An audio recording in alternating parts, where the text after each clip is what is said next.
புனித வெள்ளியை முன்னிட்டு சீயோன் ஜெப ஊழிய சபையின் சார்பில் கடந்த 10 ஆண்டுகளாக புழுதிவாக்கம் உள்ளகரம் பகுதியில் இயேசுவை குறித்து தெரிவிப்பதற்காக ஆண்டவர் இயேசு எப்படி மரித்தார், எவ்வளவு பாடுபட்டார், எதற்காக பாடுபட்டார் என்பதை மக்கள் அறிந்து கொள்ள வேண்டும் என்பதற்காக வருடத்தில் ஒருமுறை இந்த நிகழ்ச்சி நடைபெறுவது வழக்கம். இறுதியில் இயேசுவை சிலுவையில் அறைந்த பின் உயிர்த்தெழுந்து வரும் நிகழ்ச்சி நடைபெற்றது. இதில் ஏராளமான கிறிஸ்தவர்கள் கலந்து கொண்டனர்.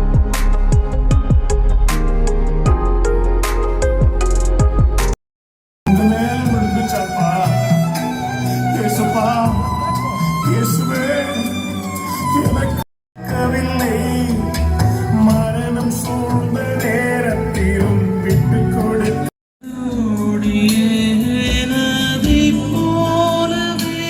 நானே வழியும் நானே சத்தியமும் நானே ஜீவனமாக இருக்கிறேன். வெள்ளையெல்லாம் ஒருவனும் சொர்க்கத்துக்கு வர முடியாது. சொர்க்கம் போகணும்னா ஒரே வழி இயேசுதான். கேட்டுக்கொள்ளுகிறோம். இதோ ஆண்டவராக இயேசு கிறிஸ்து சொல்லுகிறார், இதோ வாசற்படியில் நின்று கதவை தட்டுகிறேன்.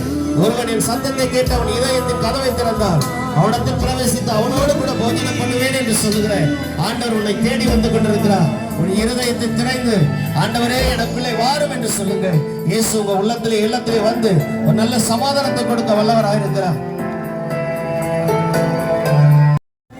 அப்படின்னு சொன்னா நாம் ஒருவரும் கெட்டு போவது தேவ சித்தம் அல்ல. எல்லாரும் மனதில் ரட்சிக்கப்பட வேண்டும் என்று சொல்லி ஆண்டவராக இயேசு கிறிஸ்து உனக்காய் எனக்காய் சிலுவை எடுத்துக்கொண்டு வீதிகளில் வந்து கொண்டிருக்கிறார். ஏன் இந்த சிலுவை இவ்வளவு பாடுகள் எதுக்கு அப்படின்னு சொல்லி கேட்கலாம். பாவம் செய்கிற ஆத்மா சாகம், பாவத்தின் சம்பளம் மரணம். பாவம் செய்கிற ஒவ்வொரு மனிதன் ஆண்டவராக இயேசு கிறிஸ்துவை அறிந்து கொள்ள வேண்டும் என்றார். சீயோன் ஜெப ஊழியர்களின் சபை 4வது பார்த்திபன் ஸ்ட்ரீட்ல பி.ஏ. தாசையா அவர்கள் மூலமாக இந்த நற்செய்தி அறிவிக்கப்பட்டிருக்கிறது.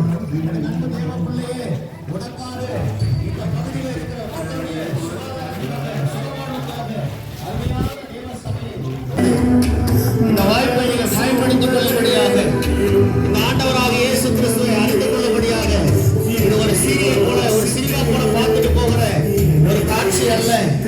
மனிதனுடைய வாழ்வை மாற்றுகிற, ஒரு கொள்ளாத வாழ்க்கையிலிருந்து ஒரு நல்ல வாழ்க்கைக்கு மாற்றுகிற, ஒரு நல்ல வழியை காண்பிக்கிற இன்றைக்கு ஆண்டவராக இயேசு கிறிஸ்து உங்களை தேடி வந்து கொண்டிருக்கிறார்.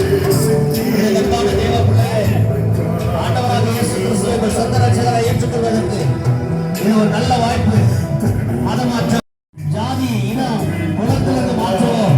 இயேசு உங்களை தேடி வரவில்லை. ஜாதி மனம் எல்லாம் மனிதர்களால் உண்டாக்கப்பட்டது. ஆனா இயேசு மனுகுலத்தை மீட்க இந்த பூமியில வந்த ஒரே ரட்சகர் இயேசு.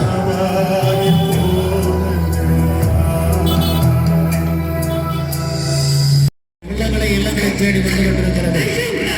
சத்தத்தை கேட்கிற எனக்கு அன்பான தேவ பிள்ளையே, சீயோன் ஜெப ஊழிய சபை சார்பாக உங்களுக்கு ஒரு அன்பின் வாழ்த்து.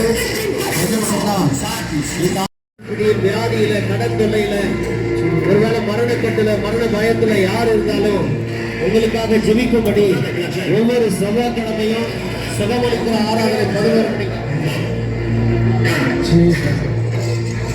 இறங்கி வந்து மரிச்சார் இல்லவா, அதை நினைவு கூர்ந்து ஒரு நிமிஷம் கையை உயர்த்தி, யா எங்களுக்காக மரித்தவரே உமக்கு ஸ்தோத்திரம், என்னை மீட்க வந்தவரே உமக்கு ஸ்தோத்திரம். இனிமேல் நாங்க செய்ய மாட்டோம், எங்களை ஒப்புரவாக்குறோம். ஆண்டவர் சமூகத்துல எங்களை தாழ்த்துகிறோம். எங்களுடைய சபையை மன்னித்து சபையை பரிசுத்தப்படுத்துங்க. இந்நாள்ல ஆண்டவர் தாமே எங்களுக்காக ஜீவனை கொடுத்து சதா காலம் நான் தான் என்று அறியபிடிக்க என்னை தொட்டு பாருங்கள். கிறிஸ்து பாடுபட்டு மரித்து 3ஆம் நாளில் மரித்தோரில் எழ வேண்டியதாயிற்று.